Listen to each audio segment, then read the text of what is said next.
I don't know if this is a good idea, but for what it's worth, it is by request. I have a comment or two to make regarding all these Sturm und Drang latest version gaming Mark 7. And it goes like this, with 3 parts. Part 1 shall be brief. I have never met or interacted with Amanda, aka Mandy, aka Mandy Morbid, nor had any contact with Zak's relationship with her, except in the most peripheral, like fleeting glimpse ways. So I don't have any participation in this at that level. It's extraordinarily clear to me, not as even a matter of belief, but observational certainty, that Zak has been abusive toward her, as she has reported. That's of no doubt to me, based on my interactions with him. So that's really not the point, because I think that since I have not been a piece of that puzzle in any way, shape, or form, a statement of solidarity is a great thing. So is participating in some active, direct support of some kind when and if it's made available. So would basically simply repeating the meme that's going around, if it is something you can get behind. All of those things, a solid statement is a good thing. I'm talking about extending it into self promotion, basically saying, and then this is what happened to me, and then, and most particularly using Amanda's name or any of the other women who are speaking up as if you were their representative, and then speaking for people who have voices and views of their own and nuances of their own and don't need somebody to take over and own their experience. Talk about your own experience as such, not about theirs as some kind of window into yours or something that you can make about you.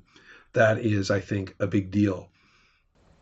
That said, those of you out there who are positioned for actual help and actual constructive activity, I urge you to do so. The few people I know who are doing that, which is fantastic.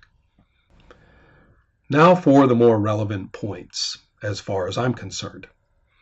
The first is to point out the evident dishonest elements of dealing with Zak over the last years from my perspective. I don't do well in social media waters. It is not the air I breathe. I don't operate in it as a meta thing. I've never curated my circles or understand any of that particularly well. I don't monitor the use of my name. I don't know what people say about me. This turns out to have been a massive deficit on my part in terms of actual professional survival over the past decade plus. Well, that all said, here are some direct interactions. There are 3. And they bracket a period of several years of saying, listen, I'm just trying to make my way in this social media and I'm interacting with people, and who knows, maybe contact with people with hostile or negative impressions or roles toward me even could even turn into something better. We will see. This applied in 3 instances, punctuated by 3 instances with Zak. I should also point out that John Tarnowski, aka the RPG Pundit, is also a piece of this puzzle, because I was engaged in precisely the same sort of, okay, we're in each other's circles and we're going to see what each other says, and I'm not really in his face, he's not really in my face, and we'll just, see. In the case of Zak, the punctuations are as follows. 1, attempts at calling me into conversations in order to see if he could score points with others. Those actually turned into conversations in one or two cases. And I thought to myself, hey, this seems like an interesting person. Not having read his blog, not knowing where he's coming from, nothing. This may be hard for you to believe that a person could participate in G+ and know nothing of these things, but that's me, the dinosaur wandering around Park Avenue, kind of wondering what on earth. Well, what are the substances? The substance is, frankly, intellectual dishonesty. A call out to challenge me if any combat system in role-playing has ever been more experiential or fine-grained or systemic as in Dungeons & Dragons, and for me to cite many things, including Sorcerer, him to get so abusive that I said, let's go to screen, we have a conversation, and this is where I start to learn more about dealing with him. To say something so blatantly bizarre that you're so gobsmacked that you just can't function in the conversation. And this is a tactic that people use, that you say something so inadmissibly ridiculous and requiring so much retrenchment even to actually think that you're in a conversation and to try to address an issue after all. This technique I'm familiar with mainly through being an evolutionary biologist dealing with creationism. People who are dedicated. I'm not talking about the curious student with their background. I'm talking about people who are dedicated to disrupting and controlling discourse. So realizing that I was dealing with somebody who was very good at this, I said, okay, danger, danger. I'm just going to have to tread lightly. This guy's obviously, very powerful and all the rest of it. I've already got flying monkeys coming in and disrupting things I'm doing, clearly in response to these kinds of interactions. But hey, he was charming, friendly, seemed, if confrontational, but doable in terms of talking to him. So I'm kind of like riding this little half and half interaction. Things proceed. I become friendly with Jim Raji, for example. And Zak's kind of like out there in the stratosphere or periphery of a lot of the interactions that I'm having, particularly connecting with people who identify with the OSR and having them scratch their heads over why I'm not, running lava from my ears or something like that. So anyway, this is an ongoing thing. I have another dust up with him in terms of art, in terms of joking about Simon Bisley. This was infuriating, and Zak turns it into this amazing attack where he is defending the integrity of art from, bad people. This is so aggravating to me, in that it shows again, I see the same pattern. When he can't make sense, then he starts manipulating the people outside the conversation so that they'll come in and talk about how reasonable he's being. And looking at the conversation and saying, aha, this isn't actually a conversation. The longer I stay in it, the more he is actually shaping it and sculpting it from the perceptions of outside. This is a very dedicated activity, and that's what really shocked me at the time, was how dedicated the operations toward third parties was. I was talking with Jim Raji about doing work with him at that time. He had a cool idea. I had a cool idea with it. We, set up a contract. We were working on it. And after this latest interaction, I just said, Jim, I cannot get it together to keep working on this thing. Your interactions with Zak are driving this right out of my head. I cannot sit and work on this thing with you while you are dealing with him. He's abusing people. I was beginning to become aware of his interactions with others, which is all things that all you guys all know about and were in on and had, sides on and debates on and issues. And again, I'm kind of like, duh. Well, anyway, I'm beginning to become peripherally aware of all of this. And I'm saying, look, I'm not going to be able to deal with this guy. I went to Gen Con in 2017. I was invited to be on a panel and was generously offered some help with travel, hotel rooms and stuff like that by the Gen Con administration in order to participate at this panel. So I went, and Zak was present, and I had decided that I didn't need to be dealing with him, that if I was ever going to, work out something with Jim, with whom I was quite friendly, there's not an issue there, then I was just going to have to find some way of coping. And it wasn't even really enough to me what some pros were doing, which was to say, well, just leave his name and mine apart on anything. I won't, no direct project interaction. And I was just, look, I just cannot. The stench is too much. The dishonesty, the remarkable ability of him to convince other people that he was taking the intellectual high road. I was coming to the point where I was saying to people, you say he's smart, just blunt and abrasive.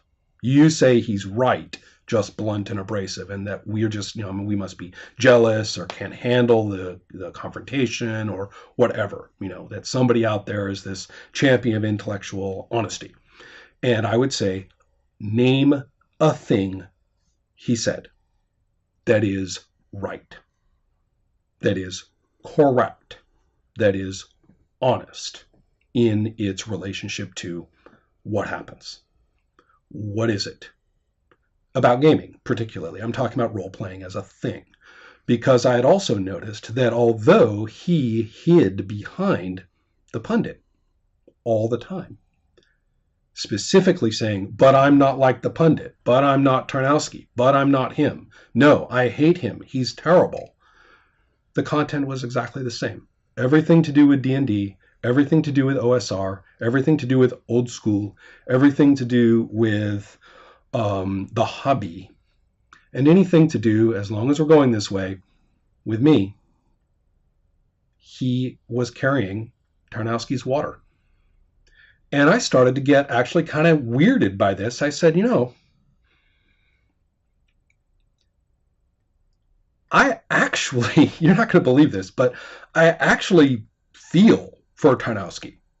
I always have. He's always come off to me as a person who some way and somehow got emotionally stunned by something on the internet or otherwise, and has been reeling ever since.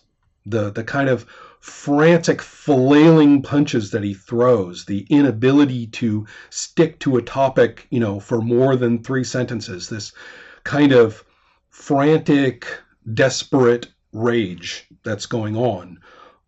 They just reek of pain to me whenever I see anything by him, whenever. I don't even care how abusive it is toward me, which he has made a cottage industry out of. It is much more a matter of, I'm looking at it going, not that I'm into one-on-one confrontations on the internet, which I'm not. But if I were, I still wouldn't do it. I've often said there are people on the forge I would say this about. I can't and won't go after him because shooting fish in a barrel is cruelty to animals, for one thing, and for another, they're not going to get it. It's not going to, the fish aren't going to be aware of the content of what's going on, and it's just not right. Or productive in terms of communicating. So that's kind of my position toward Tarnowski, and has been for basically a really long time. And it was at this time, around 2017 into 2017, when I was saying, I'm starting to get really weirded out here that Zak is totally appropriating everything that Tarnowski raves about, and then turns around and says, oh, but I'm not him. I'm the intellectual. He's the dick. And that's just really weird. At that Gen Con, I ended up spending, not entirely voluntarily to start with, and then I said, okay, let's try this. Half a day with Zak and Jim, Jez Gordon, and a couple of other people who I'm not going to name. But the important thing is that, again, and I had found this in our screen conversations, I found more disturbing things to think about, and it was grossly evident in personal contact. Um, I have a lot of personal experience in some very weird places.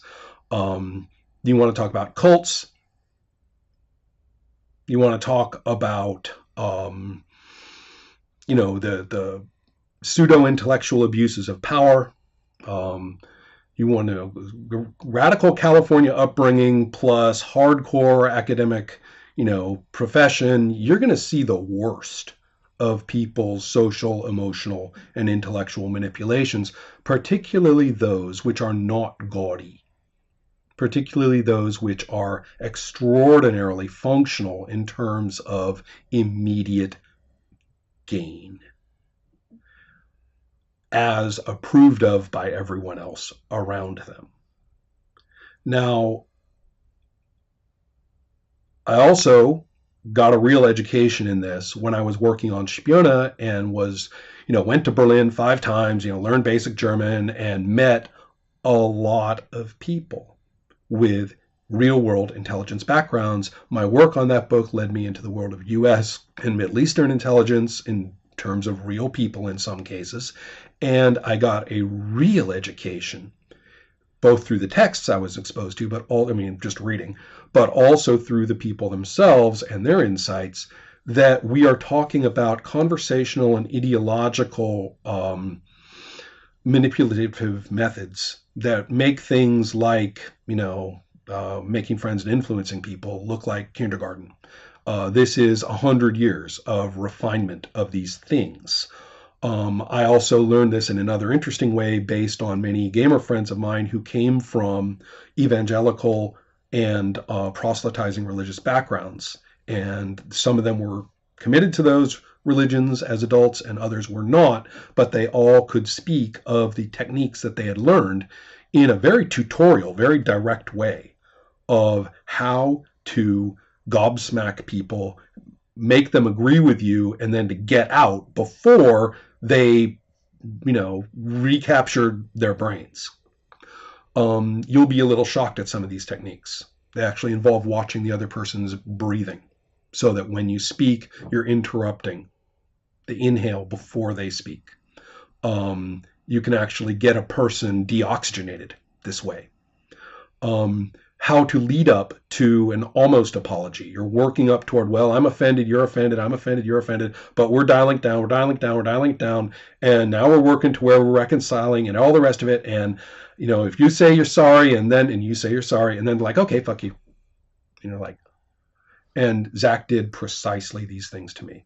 I mean, textbook. The man has had training. I don't know if it comes from one of those religious backgrounds. I don't know if it comes from the sort of brand of self-help and semi-therapeutic culture overlapping with cult culture in California, particularly Southern California. Those techniques are the same. Intelligence backgrounds, people whose parents are in intelligence have these skills a lot of the time. I don't know whether it's any one of these things or some combination or side version of them, but the skills are precise, they are observable, they are present, and nobody just has them. You have to be taught. Personally, you should know that I am real good at handling these things and resisting them. I'm terrible at doing them. I've never tried, and I'm just shit at it. I just have the completely wrong background and mindset to do it. But if I'm fed, if I'm, hydrated, and if I'm rested, and if I'm prepped for this, like, okay, here we go, I'm real good at coping with it. And it's wonderful to watch people use the techniques more and more extremely and more obviously as they keep battering against the wall. But I'm absolutely binary. If those things aren't the case, and if you flatter me And if you are nice, which is what Zak was for an hour and a half, charming, nice, hilarious, full of anecdotes, just totally fun, and generous. He's shoveling food at you and booze and having a good time, and he's hip, and he's a good-looking guy, a beautiful speaker. You're if you get me reeling, and particularly if I'm tired, which at that time I completely was, I'm a sucker. I roll right over. And he had me apologizing, and he had me, sharing ideas, and he started off by feeding me, and we're in the lobby of a hotel. My flight's not until the evening, so I'm just basically hanging. And Jez wanted us to get together because he said, come on, you guys are both cool. It's going to be all right. It's going to be all right. Have a face to face. And so I said, all right, one last time, maybe Jez is right. Let's do this. So I'm completely in the wrong frame of mind, completely hammered, and recovered and stood up for myself and more than once, and then, fell back again. And when I realized how well that the person with him was playing wing person to his techniques is when I shut down and said, okay, that's enough of that. Went home and felt probably worse about myself than I think I've felt in 25 years. I'd have to say that it was one of the worst experiences I've ever had. And you're talking to somebody who's been beaten by a group of people. You're talking about somebody who has been, and I'm talking about the internet, I'm talking about real life. I'm talking about somebody who has, slept rough in the ditch on the side of highways. I'm talking to somebody who's had wonderful experiences with remarkably frightening people, and also very terrifying, soul-destroying experiences with people who anybody would think were pillars of the community. I've been threatened with death to my face. I have faced a gun. I have, been in circumstances where I had to hurt people to live. And I will tell you, this is one of the worst experiences I have ever had. And to do anything, agree to anything, apologize for anything, to be included instead of treated like that is extraordinarily tempting, extraordinarily. And that's without the narrative setting, pseudo community activity, well, here, you and me, let's talk about this over here on this side, because that guy, what an ass. Oh, can you believe the way he's treating me? Come on, don't plus that guy. Without any of that, without any of the whole context setting tactic, just the raw face to face was enough to say, this person is literally dangerous. And basically, the project with Jim is, kind of gone, I'm sorry to say. I just couldn't do it. And the thought of engaging with him, I talked to Jim on, the phone. We live actually quite close to each other, globally speaking now. A little afterward, and said, I can't. This person is not to be around, period. So that's kind of where I've been. And he became abusive again at some point, and I did something I never do, because I just don't bother, and I don't have much reason.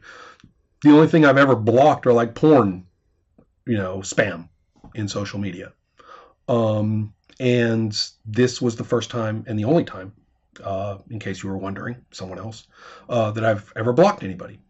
And, wow. Felt kind of bad about that. Like I'd sort of stepped over this weird personal line. But it was kind of made you breathe easier. And of course, only stepped up as far as I can tell without monitoring or making it my business to go check, but seemed to step up a level of vitriol when I did my series on religion and D&D, for example. or Dungeons and Dragons as a folk religion, I'm given to understand there was, quite the zackiness in response to that, but I don't care. So anyway, that's a little bit. I was asked to talk about this in order to help people understand what they may have encountered and been up against. That doesn't change anything in terms of what you need to do. There is only one solution, and that is severance. Severance, and that's just the start. This is part 3 of what I'm talking about. Thank you for listening to me for this long. Part 3 concerns, what is it? The phrase, the evil men do lives long past them. The good they do is interred with their bones. That has to do with a person who has both in their life. But I want to focus on the first half of that phrase. If you have learned about an activity that you're engaged in, particularly if you identify that activity with a community, academia is an excellent example. Training for joining academic profession is medieval. It's guild-based, it's mentor-based, it's us-based, it's group-based, it is inclusion-based. That is it. That's what it is. And to engage in that from its purported meritocratic ideology seems to work pretty well until the day it doesn't. And you realize that, people whom you think are, meritorious, and you watch them get butchered. I mean, butchered with the worst of innuendo and silent innuendo. The signaling, this primate signaling people do about that is appalling in that environment. And if you belong, therefore, to what you feel is a community, it's probably not. There are probably currents of power and currents of hierarchy. I don't know if hierarchy can have currents, but anyway, among the levels of the hierarchy, there are dynamics that are vastly more important than your sense of glue, of common interest, common values, common enjoyment. Cynical thing to say, I think it's true. And I think, therefore, if you want to get value out of this activity you do, it has to be much more in terms of two things. One, the activity itself, which all too often gets ignored or saddled with buzzwords, phrases, and quite dubious claims. And two, the actual people whom you connect with as people through the course of doing this. And that is not something you get through pluses. It's not something you get through likes. It's not something you get through clicks. And I urge you to cultivate that. But the issue here is that what has a person learned in the course of being adopted into that feeling of community? What has a person learned from that about the way things are? If for a person joins an alternate community, or as we say, an alternate living situation, or an intentional community, as they're sometimes called, and you over time say, wait a minute, the money is flowing in from a whole bunch of dubious connections, and it's flowing up and concentrated in a fashion that has very little to do with what we thought of as our shared intention with this community. And the people who seem to be responsible for this are using a lot of really vicious social tactics in order to keep dialogue and observation about it out of bounds. And you say, well, those guys are assholes. I'm out of here, finally. Screw you, top dog of the commune. I'm out of here. You might be surprised at how much of what they told you about the world around you and who did what and the framing of other players in this entire social picture, you may be surprised at how much you're going to walk away with completely believing. There is a reason why people raised in an evangelical Christian household, when they go off and seek, their spiritual religion, they're going to be doing a lot of hunting for the same kinds of values and the same kinds of dynamics, social dynamics, and ultimately the same kind of messaging about the rest of the world that they received in the first place. And they may feel a white-hot burning hatred toward the original trainers or the original personages or the initial leaders and, proselytizers and enforcers that they encountered, but that doesn't stop their worldview. At most, they'll reskin it. So that is the real danger here. That's why I'm making this video. There are a few points I made along the way that were by request, and this is one of the main ones, which is you need to start over. You need to say, wait, how did old school, who first started talking about old school? How did that happen? You need to say, what is Dungeons and Dragons at all? You need to start saying, what am I doing in role-playing? What am I actually doing activity-wise? And am I enjoying it? And how can I do so? And in what way, with whom? From scratch. There's lots to learn. I'm biting my tongue to keep from stating things I think you would be valuable to you to investigate in the interest of avoiding self-interest. But if you're interested, I'll tell you. Get in touch. It's a good thing, frankly, that a big piece of this social media picture is disappearing. I think that we should disappear a great deal of the rest of it. Even if the platform still exists, we should disappear it from our behavior. And I think that there are many resources currently that are much, much better, that aren't social media in that sense, and very dinosaur-like in terms of interacting with the internet at all. Well, that's my piece. I think I covered what was requested for me to do so, and let's hope that someone listened.